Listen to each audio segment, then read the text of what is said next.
ಪ್ರೀತಿಯ ವಿದ್ಯಾರ್ಥಿಗಳೇ, ಕರ್ನಾಟಕ ಶಾಲಾ ಪರೀಕ್ಷೆ ಮತ್ತು ಮೌಲ್ಯ ನಿರ್ಣಯ ಮಂಡಳಿ ಮಲ್ಲೇಶ್ವರಂ ಬೆಂಗಳೂರು 2023-24ನೇ ಸಾಲಿನ ಮಾದರಿ ಪ್ರಶ್ನೆ ಪತ್ರಿಕೆಯನ್ನು ಗಣಿತ ವಿಷಯದಲ್ಲಿ ಬಿಡುಗಡೆ ಮಾಡಿದ್ದು, ಇಲ್ಲಿ ಈ ಒಂದು ಗಣಿತ ಪ್ರಶ್ನೆ ಪತ್ರಿಕೆ ಯಾವ್ಯಾವ ಘಟಕಕ್ಕೆ ಎಷ್ಟೆಷ್ಟು ಅಂಕಗಳನ್ನು ನೀಡಿದ್ದಾರೆ ಅನ್ನೋದನ್ನು ಈ ದಿನ ನಾವು ನೋಡೋಣ. ಸಮಯ 3 ಗಂಟೆ 15 ನಿಮಿಷಗಳು, ಗರಿಷ್ಠ ಅಂಕಗಳು 80, ವಿಷಯದ ಸಂಕೇತ 81K. ಇಲ್ಲಿ ಪರೀಕ್ಷಾರ್ಥಿಗಾಗಿ ಸಾಮಾನ್ಯ ಸೂಚನೆಗಳನ್ನು ನೀಡಿದ್ದಾರೆ. ತಾವುಗಳು ಇವುಗಳನ್ನು ಪರೀಕ್ಷೆ ಬರೆಯುವಾಗ ನೀವು ಕರೆಕ್ಟಾಗಿ ಇದನ್ನು ಓದಿಕೊಳ್ಬೇಕು.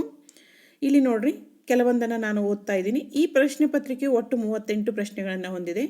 ಪ್ರಶ್ನೆಗಳಿಗೆ ಕೊಟ್ಟಿರುವ ಸೂಚನೆಗಳನ್ನು ಪಾಲಿಸಿ. ಬಲಭಾಗದಲ್ಲಿ ಕೊಟ್ಟಿರುವ ಅಂಕಿಗಳು ಪ್ರಶ್ನೆಗಳಾಗಿರುವ ಪೂರ್ಣ ಅಂಕಗಳನ್ನು ತೋರಿಸುತ್ತದೆ. ಪ್ರಶ್ನೆ ಪತ್ರಿಕೆಯನ್ನು ಓದಿಕೊಳ್ಳಲು 15 ನಿಮಿಷಗಳ ಕಾಲಾವಕಾಶವನ್ನು ಸೇರಿದಂತೆ ಉತ್ತರಿಸಲು ನಿಗದಿಪಡಿಸಲಾದ ಸಮಯವನ್ನು ಪ್ರಶ್ನೆ ಪತ್ರಿಕೆಯ ಮೇಲ್ಭಾಗದಲ್ಲಿ ನೀಡಲಾಗಿದೆ.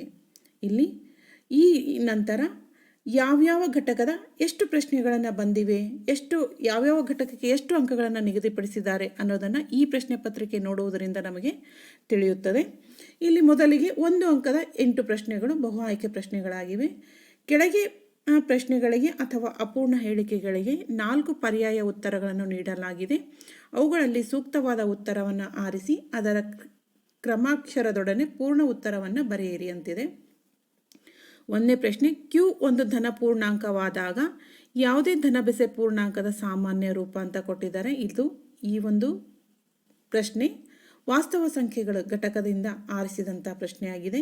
ನೆಕ್ಸ್ಟ್ 2ನೇ ಪ್ರಶ್ನೆ ನೋಡ್ರಿ, x+2y = 8 ಮತ್ತು 2x+4y = 10. ಈ ಜೋಡಿ ರೇಖಾತ್ಮಕ ಸಮೀಕರಣವನ್ನು ಪ್ರತಿನಿಧಿಸುವ ರೇಖೆಗಳು. ಇದು 2 ಚರಾಕ್ಷರವುಳ್ಳ ರೇಖಾತ್ಮಕ ಸಮೀಕರಣಗಳ ಜೋಡಿಗಳಿಗೆ ಸಂಬಂಧಿಸಿದಂಥ ಒಂದು ಬಹು ಆಯ್ಕೆ ಪ್ರಶ್ನೆಯಾಗಿದೆ. ಅದರ ಆಯ್ಕೆಗಳನ್ನು ನೀವು ನೋಡಿ ಏನು ಮಾಡಿ ಪ್ರಶ್ನೆ ಪತ್ರಿಕೆಯನ್ನು ಬಿಡಿಸ್ರಿ.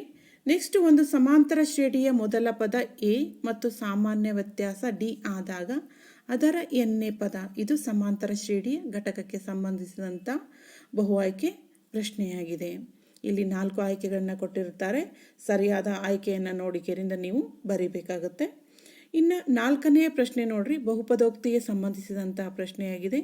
P(x) = x² - 2x - 8 ಈ ಬಹುಪದೋಕ್ತಿಯ ಶೂನ್ಯತೆಗಳ ಮೊತ್ತ ಅಂದಾಗ α + β = -b/a ಮಾಡಬೇಕಾಗುತ್ತೆ.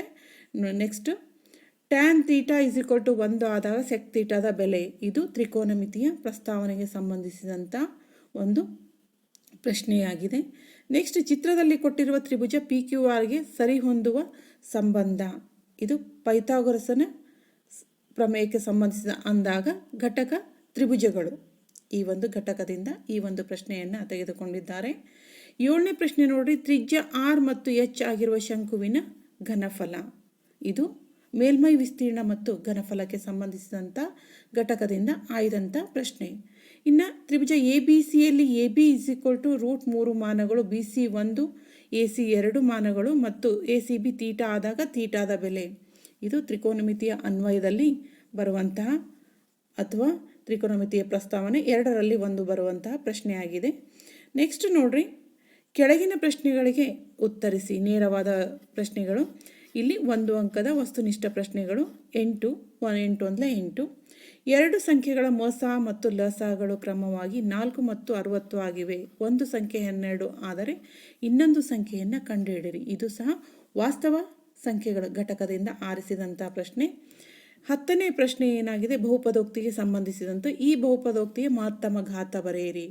ಯಾವುದು ಘಾತ ಅಥವಾ ಡಿಗ್ರಿ ದೊಡ್ಡದಿರುತ್ತೋ ಅದನ್ನು ಬರೆದ್ರೆ ಇದಕ್ಕೆ ಉತ್ತರ ಸರಿಯಾಗಿರುತ್ತೆ. ನೆಕ್ಸ್ಟ್ 11ನೇ ಪ್ರಶ್ನೆ, ಸಮಾಂತರ ಶ್ರೇಣಿಯ 5ನೇ ಪದ. ಸಮಾಂತರ ಶ್ರೇಣಿಗೆ ಸಂಬಂಧಿಸಿದಂತಹ ಒಂದು ಪ್ರಶ್ನೆಯಾಗಿದೆ. 12ನೇ ಪ್ರಶ್ನೆ, ವರ್ಗ ಸಮೀಕರಣವ ಆದರ್ಶ ರೂಪದಲ್ಲಿ ಬರೆಯಿರಿ. ಇದು ನೀವೇನು ಮಾಡಬೇಕು, ಎಡಗಡೆಯಿಂದ ಬಲಗಡೆ ಒಯ್ಯಬೇಕು. ಒಯ್ದಾಗ ಪ್ಲಸ್ ಇದು ಮೈನಸ್, ಮೈನಸ್ ಇದು ಪ್ಲಸ್ ಆಗುತ್ತೆ. ಅಂದರೆ 3x² - 2x - 5 = 0 ಆಗುತ್ತೆ. ಅದೇ ರೀತಿ ತ್ರಿಕೋನಮಿತಿಯ ಪ್ರಸ್ತಾವನೆಗೆ ಸಂಬಂಧಿಸಿದಂಥ 13ನೇ ಪ್ರಶ್ನೆ, sin A = 1/2, cos A = √3/2 ಆದಾಗ tan A ಬೆಲೆಯನ್ನು ಕಂಡುಹಿಡಿಯಿರಿ. ನೆಕ್ಸ್ಟ್ 14ನೇ ಪ್ರಶ್ನೆ, ಸಂಭವನೀಯತೆಗೆ ಸಂಬಂಧಿಸಿದಂಥ ಒಂದು ಕುಂದಿಲ್ಲದ ನಾಣ್ಯವನ್ನು 1 ಬಾರಿ ಚಿಮ್ಮಿದಾಗ ಶಿರವನ್ನು ಪಡೆಯುವ ಸಂಭವನೀಯತೆ ಕಂಡುಹಿಡಿಯಿರಿ. 15ನೇ ಪ್ರಶ್ನೆ ನೋಡ್ಕೊಳ್ಳಿ, ಕೊಟ್ಟಿರುವ ಚಿತ್ರದಲ್ಲಿ AOB is equal to 2APB ಆದರೆ APBಯ ಬೆಲೆಯನ್ನು ಕಂಡುಹಿಡಿಯಿರಿ ಅಂತ ಇದೆ. ಇದು ವೃತ್ತಗಳಿಗೆ ಸಂಬಂಧಿಸಿದಂಥ ಪ್ರಶ್ನೆ. ಚಿತ್ರದಲ್ಲಿ ಕೊಟ್ಟಿರುವ ಶಂಕುವಿನ ಭಿನ್ನಕದ ಪಾರ್ಶ್ವ ಮೇಲ್ಮೈ ವಿಸ್ತೀರ್ಣವನ್ನು ಕಂಡುಹಿಡಿಯುವ ಸೂತ್ರವನ್ನು ಬರೆಯಿರಿ. ಮೇಲ್ಮೈ ವಿಸ್ತೀರ್ಣ ಮತ್ತು ಘನಫಲಕ್ಕೆ ಸಂಬಂಧಿಸಿದಂಥ ಇದು ಒಂದು ಪ್ರಶ್ನೆಯಾಗಿದೆ. ನೆಕ್ಸ್ಟ್ ಬಂದರೆ 2 ಅಂಕದ 8 ಪ್ರಶ್ನೆಗಳು, 8 2 16.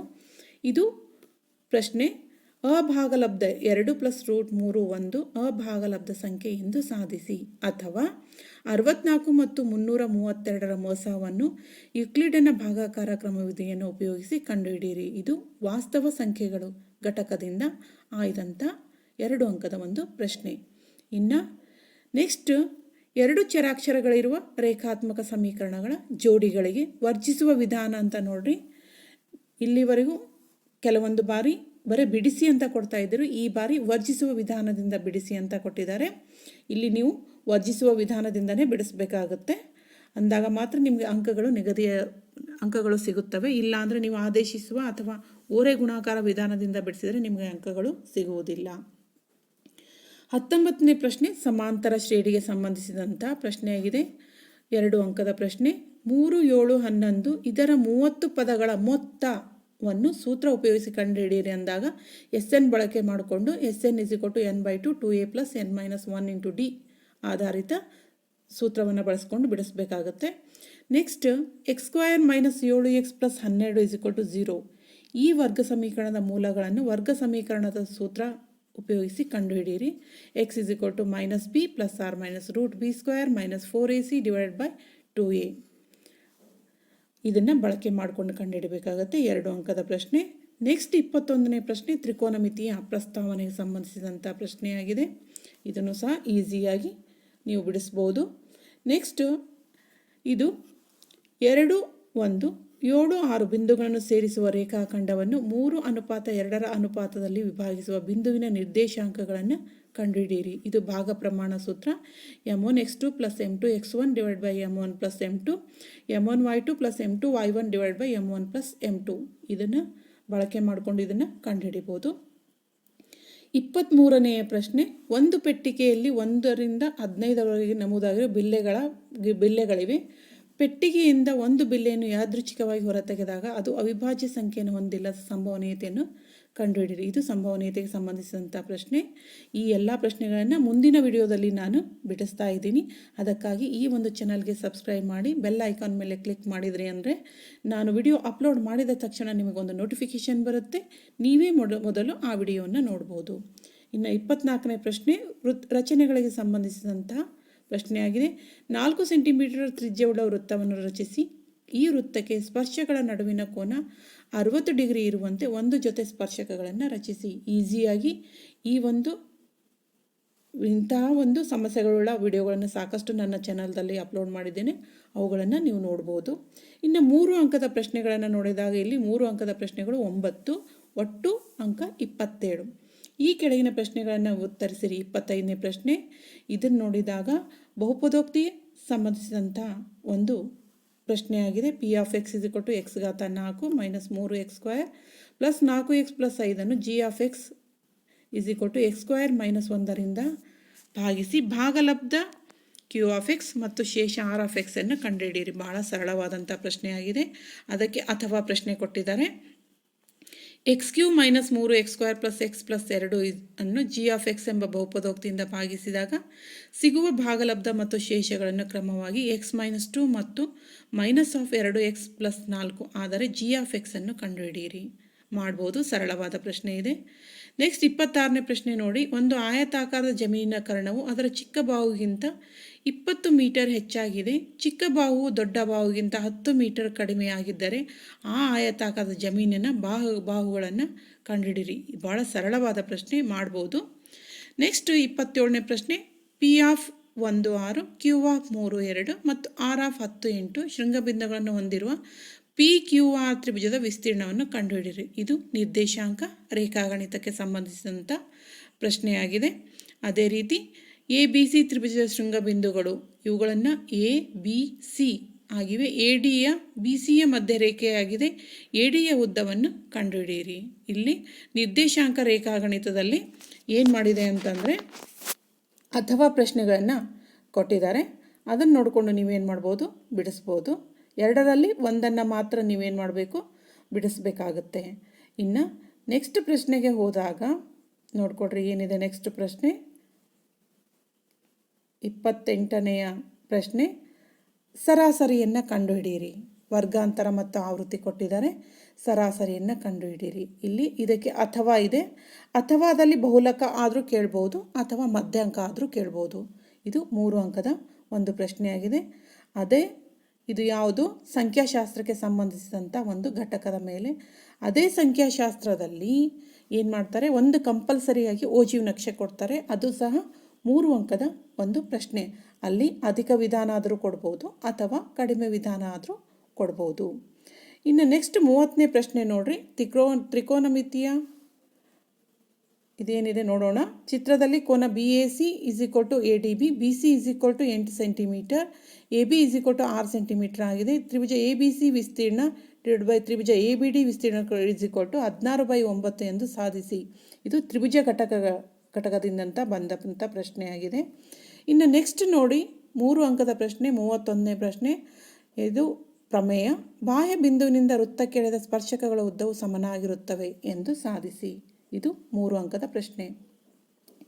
32ನೇ ಪ್ರಶ್ನೆಗೆ ಬಂದಾಗ ಇದು ರಚನೆಗಳಿಗೆ ಸಂಬಂಧಿಸಿದಂಥ ಪ್ರಶ್ನೆ. ಇಲ್ಲಿ ಅಂಶ ಚಿಕ್ಕದಿದ್ದು ಛೇದವ ದೊಡ್ಡದಿದೆ ಅಂದಾಗ ಈ ನಾವು 5 ಸೆಂಟಿಮೀಟರ್, 6 ಸೆಂಟಿಮೀಟರ್, 9 ಸೆಂಟಿಮೀಟರ್ ಬಾಹುಗಳಿರುವ ಒಂದು ತ್ರಿಭುಜವನ್ನು ರಚಿಸಿ, ನಂತರ ಮತ್ತೊಂದು ತ್ರಿಭುಜವನ್ನು ಅದರ ಪ್ರತಿಯೊಂದು ಬಾಹುವು ಮೊದಲು ರಚಿಸಿದ ತ್ರಿಭುಜದ ಅನುರೂಪ ಬಾಹುಗಳ 2/3 ರಚಿಸಿ. ಇದು ಸರಳವಾದ ಪ್ರಶ್ನೆ. ಇವತ್ತು ತಾನೇ ನಾನು ಒಂದು ವಿಡಿಯೋವನ್ನು ಮಾಡಿ ಅಪ್ಲೋಡ್ ಮಾಡಿದ್ದೇನೆ. ತಾವುಗಳು ನನ್ನ ಒಂದು ಚಾನಲ್ನಲ್ಲಿ ನೋಡ್ಬೋದು. ಇದು 3 ಅಂಕದ ಒಂದು ಪ್ರಶ್ನೆ. ನೆಕ್ಸ್ಟ್ 33ನೇ ಪ್ರಶ್ನೆ ನೋಡ್ರಿ.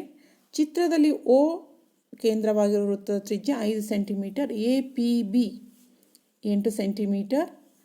APBಯು 8 ಸೆಂಟಿಮೀಟರ್ ಬಾಹುಗಳ ಸಮಬಾಹು ತ್ರಿಭುಜವಾಗಿದೆ. AP ಮತ್ತು BPಗಳ ಸ್ಪರ್ಶಕಗಳು. ಹಾಗಾದರೆ ಛಾಯೀಕೃತ ಭಾಗದ ವಿಸ್ತೀರ್ಣವನ್ನು ಕಂಡುಹಿಡಿಯಿರಿ. ಇದು ವೃತ್ತಗಳಿಗೆ ಸಂಬಂಧಿಸಿದಂಥ ವಿಸ್ತೀರ್ಣಗಳ ಘಟಕದಿಂದ ಆಯ್ದಂತಹ ಪ್ರಶ್ನೆ. ಇಲ್ಲಿ ಅಥವಾ ಪ್ರಶ್ನೆಯೂ ಸಹ ಕೊಟ್ಟಿದ್ದಾರೆ. ಚಿತ್ರದಲ್ಲಿ ತೋರಿಸಿರುವಂತೆ ABCD ಒಂದು ಆಯತ ಮತ್ತು APBಯು ಅರ್ಧ ವೃತ್ತವಾಗಿದೆ. ಆಯತದ ಉದ್ದವು BCಯ ಅರ್ಧ ವೃತ್ತ ತ್ರಿಜ್ಯದ 3ರಷ್ಟಿದೆ ಮತ್ತು APBCDಯ ಪೂರ್ಣ ವಿಸ್ತೀರ್ಣ 371 ಸೆಂಟಿಮೀಟರ್ ಸ್ಕ್ವೇರ್ ಆಗಿದ್ದರೆ ಅರ್ಧ ವೃತ್ತಾಕಾರದ ಕಂಸದ ಉದ್ದವನ್ನು ಕಂಡುಹಿಡಿಯಿರಿ. ನೆಕ್ಸ್ಟ್ ನೋಡ್ರಿ 34ನೇ ಪ್ರಶ್ನೆ. ಇದು 4 ಅಂಕದ ಪ್ರಶ್ನೆಗಳು. 4 4 16, ಒಟ್ಟು 4 ಅಂಕದ 4 ಪ್ರಶ್ನೆಗಳಿರುತ್ತವೆ.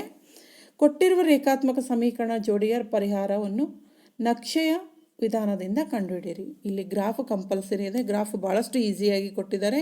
ವಾಯ್ಕ್ ಯಾವುದೇ ರೀತಿಯಿಂದ ಮೈನಸ್ ಇಲ್ಲ. ಮೈನಸ್ ವಾಯ್ಕ್ ಇರಲಿಲ್ಲ ಅಂದರೆ ನೀವು ಈಸಿಯಾಗಿ ಒಂದು ನಕ್ಷೆಯನ್ನು ರಚಿಸ್ಬೋದು. ವಾಯ್ಕ್ ಮೈನಸ್ ಇತ್ತು ಅಂದರೆ ಬಹಳ ಕೇರ್ಫುಲ್ಲಾಗಿ ಇರ್ರಿ ನೀವು, ಯಾಕಂದರೆ ನಕ್ಷೆಯಲ್ಲಿ ಬದಲಾವಣೆ ಆಗ್ತಿರ್ತೈತಿ.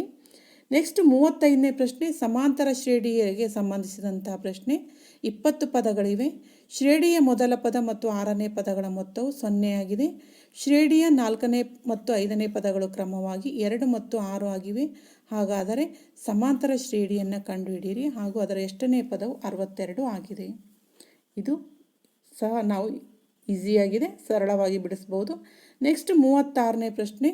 ಒಬ್ಬ ವ್ಯಕ್ತಿಯು AD ಕಟ್ಟಡದ ಮೇಲೆ A ಬಿಂದುವಿನಲ್ಲಿ ನಿಂತಿದ್ದಾನೆ. ಕಟ್ಟಡದ ಪಾದದಿಂದ ಹೊರಡುವ ನೇರವಾದ ರಸ್ತೆಯ ಮೇಲೆ C ಬಿಂದುವಿನಲ್ಲಿರುವ ಕಾರನ್ನು ವ್ಯಕ್ತಿಯು ವೀಕ್ಷಿಸುತ್ತಾನೆ. ಕಾರು ಕಟ್ಟಡದ ಕಡೆಗೆ ಅಂದಾಗ ಇದು ತ್ರಿಕೋನಮಿತಿಯ ಕೆಲವು ಅನ್ವಯಗಳು ಈ ಘಟಕದಿಂದ ಆಯ್ದಂಥ ಪ್ರಶ್ನೆಯಾಗಿದೆ. ನೆಕ್ಸ್ಟ್ ನೋಡಿ, ಇದಕ್ಕೆ ಅಥವಾ ಪ್ರಶ್ನೆ ಕೊಟ್ಟಿದ್ದಾರೆ, ಅದನ್ನು ನೋಡಿ ನೀವು ಇದು ಮಾಡಿ. 37ನೇ ಪ್ರಶ್ನೆ.